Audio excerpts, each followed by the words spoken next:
দাবা বিশ্বকাপে অংশ নিতে যাওয়ার আগে স্বস্তির নিঃশ্বাস ফেললেন আন্তর্জাতিক ফিদে মাস্টার মনন রেজানির। তার চ্যাম্পিয়ন হওয়ার স্বপ্ন পেয়েছে আরও রঙিন। আর্থিক সহায়তা পেয়েছেন বিএনপির কাছ থেকে। ভারপ্রাপ্ত চেয়ারম্যান তারেক রহমানের পক্ষ থেকে নীরের হাতে নগদ অনুদান তুলে দিয়েছেন বিএনপির ক্রীড়া বিষয়ক সম্পাদক আমিনুল হক। তবে ফেডারেশন থেকে পর্যাপ্ত সহায়তা না পাওয়ায় হতাশ নীরের মা মৌমন রেজা।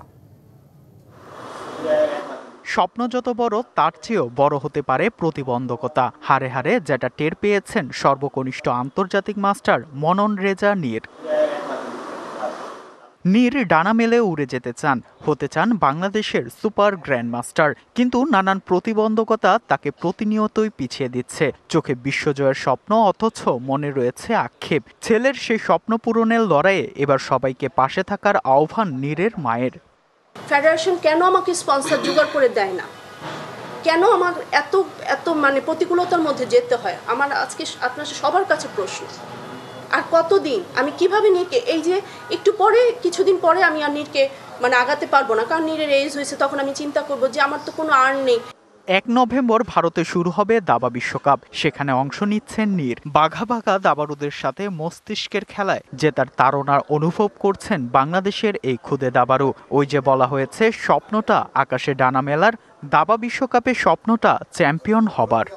আমি বাংলাদেশের ইয়ংগেস্ট ইন্টারন্যাশনাল মাস্টার, তো আশা করি আমি গ্র্যান্ড মাস্টার হওয়ার চেষ্টা করব।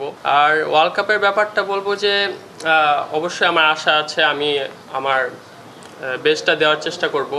বিশ্বকাপের মঞ্চে প্রতিদ্বন্দ্বিতা করার পথটা নীরের জন্য সহজ নয় মোটেও। আর্থিক সংকটই হয়ে দাঁড়িয়েছে তার সবচেয়ে বড় বাধা। তবে প্রতিভাবান এই দাবাড়ুর পাশে দাঁড়িয়েছেন বিএনপির ক্রীড়া বিষয়ক সম্পাদক আমিনুল হক।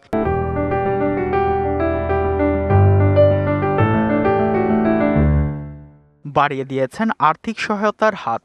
মনন যে আগামী যে বিশ্বকাপ, যে দাবা প্রতিযোগিতা অংশগ্রহণ করবে, সেই দাবা অংশগ্রহণ করার জন্য আমি এবং আমার দল এবং আমাদের মাননীয় ভারপ্রাপ্ত চেয়ারম্যান জনাব তারেক রহমান সামান্য কিছু সহযোগিতা নিয়ে মননের পাশে আমরা দাঁড়িয়েছি।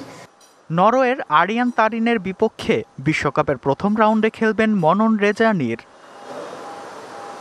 Fardin Saju, DBC news, Dhaka.